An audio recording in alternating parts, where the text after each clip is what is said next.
YouTube, welcome back to my daily. Like and subscribe. I'm bald now. Okay, so well, it's not really an announcement. It's not news. So I met with a contractor. I met with the fencing contractor a few days ago.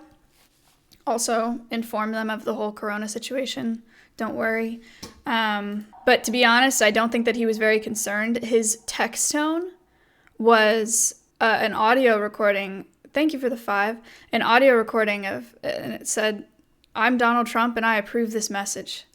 And so every time he got a text when I was with him, his volume was on and it's just in his pocket. It said that, like, I was like, damn. Anyway, so I don't think he's worried. But regardless, I met with the fencing contractor. And I want you guys to guess how much it's going to cost to perimeter fence the entire property with predator wire, with predator wire, 3x3 inch square wire, steel pipe posts, and then an addition to do a front pasture for a Acero, the donkey, the emu, with wooden fence facade and 2 gates. Fat King is so close. You guys are actually guessing high. See, I didn't think it would be this high. I was like shocked by the number. How big is it? Over 4,000 linear feet of fencing, of perimeter fencing. It's a lot of fencing. It's gonna take a long time. 72 grand. Welsh Nerd, thank you for the 21 months. 72 grand for fencing that's going to keep predators out of this property, and for a front pasture with gates and a front gate for the property itself that's automatic. So yeah, build it yourself? No. Anyway, it'll take 4 to 6 weeks, but that's not too bad at all. It's a lot. I mean, that property, part of it is that property is kind of out there. So they have to truck materials out there. Also, the guys have to stay at the property because they can't commute to do it. They're literally, I don't know why I'm like nervous about saying this, like nervous about leaking something. It's not, the property is far out and the guys that are building it, they're going to camp there for the duration of building it because they can't commute. So part of it is that they also have to rip a bunch of trees to put the fence line in because none of it is fenced right now. There's a little bit of fencing, but it's pretty much starting from the ground up. Anyway, so they have to rip trees, they have to level some ground as well to put some fencing in some places. It's super rocky where we're at, so the drilling is really expensive as well. Don't take out the trees now. I know. We're making sure that the least amount of trees are getting removed as possible. Yes, I've talked to multiple people. It's a lot of work. I'm not getting scammed. Yeah, so that's why we didn't do it on Saturday because Michaela was gone. So of course she'll be on the podcast. It's a cheap deal, honestly. He was saying, this guy said that the last 3 deals he's done, he's lost money on. So if anything, he may end up getting scammed. I think it's a lot of work. But he was like, I quote people, and then I end up with way more materials, and then I spend way more time on it, and then we end up losing a little bit of money. And I was like, oh, that's bad business. Trust that deal is good. Yeah, I'm not worried about it. He's either an idiot or he's lying. Here's the other thing that gives me a lot of salt. I mean, chat is going to think everything is a scam. Always. Literally always. So whatever. But he's also my uncle's best friend, and I met him and my uncle, and that gives me a lot of comfort because my uncle is a contractor. So my uncle has gone through the estimate, or has gone through the quote, and he thinks that it's a good deal. So I trust him. So that's a big part of why I'm taking this deal. Anyway,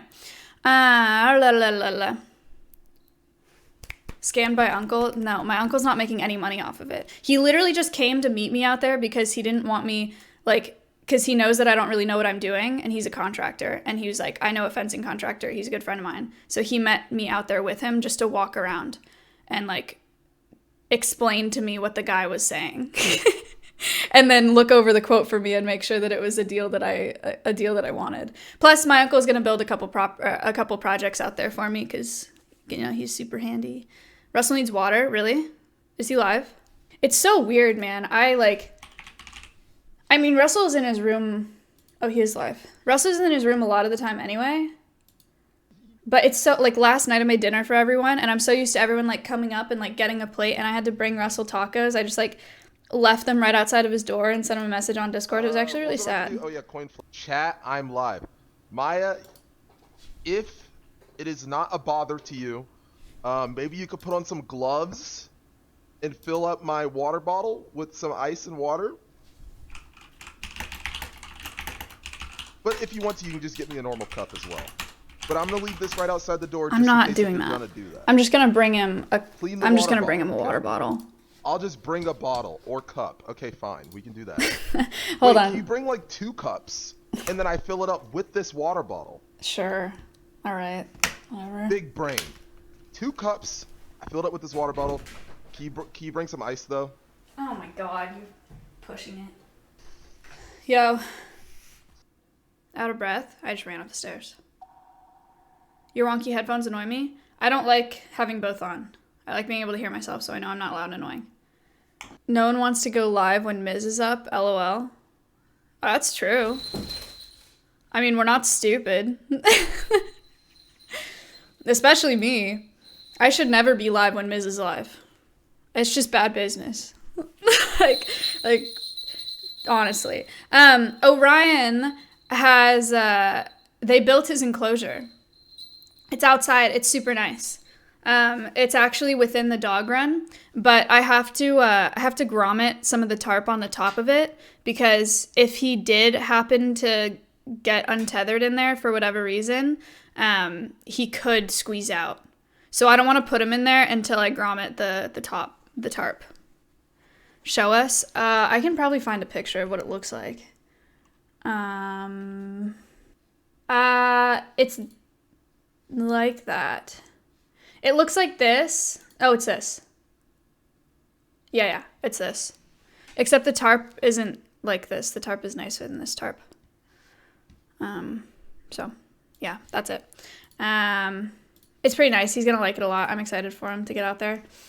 $1,150. What the fuck? No, mine...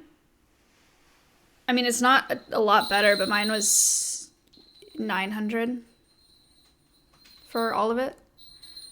Which honestly is not that bad. I mean, it's nice material. It's not chain link. But anyway. So that's been built. All right, let's start talking about Alveus again. I have a question for you guys. I have a little bit of a dilemma. So I want to build a nice big aviary at the facility.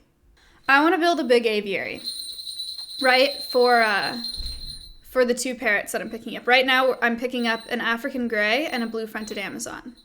The lady really wants me to take the macaw pair. And my initial reaction was, I'm not going to take them at an aviary. What is an aviary? This is an aviary. But I want to build one that's huge. I'm thinking 30 feet by 20 feet by 15 feet tall. Massive. So my question for you guys is initially, Clark said, your initial thought of just taking the 2 and waiting to see how it goes makes the most sense. My initial reason why I declined the 2, the reason why I declined the 2 macaws in the first place is because they have a very similar, they pretty much have the same story as the other 2 parrots that I'm already getting. In that they're just ambassadors for exploitation by the pet trade that has led to declining numbers in the wild. One of the macaws, the blue and gold macaw, is not really going to be a workable ambassador, but is more like a one-person bird type thing. So I could do streams with it, but it couldn't necessarily do programs. The Catalina macaw, which is, again, I think one of the most beautiful birds on the planet, is workable for programs and is a super, super high impact ambassador because of how fucking beautiful they are, right? They're amazing birds. But again, they have the same conservation story pretty much as the other 2 parrots that I'm taking. Their numbers are dwindling in the wild because they're yoinked out of the wild for the pet trade. So it doesn't make a ton of sense to do 4 ambassadors that have the same story. 2 for parrots obviously makes sense because they need to be paired and they need to not live alone. But 4 doesn't make a ton of sense. But here's why I'm struggling is if I can build an aviary that is 30 feet by 20 feet by 15 feet tall, they can all live together. I told her if they can live in the same aviary, then I would consider it. But if they can't, I won't build a separate enclosure for them because it's not worth the resources. Tora, thank you for the 5 for the education part, right? But if I build a really big aviary, they can all live together in that aviary. And she's also, if I take all 4 of them, or if I take these 2 macaws, she'll donate an additional $10,000, which could contribute to building a really big aviary. $10,000 is great, and it would contribute a lot to building that enclosure, which could be really cool. Is it worth it for having 4 parrots in the long run, right? I don't know. Not using college degree, actually true. That's Orion, my falcon. Nintendo was shot by skeleton.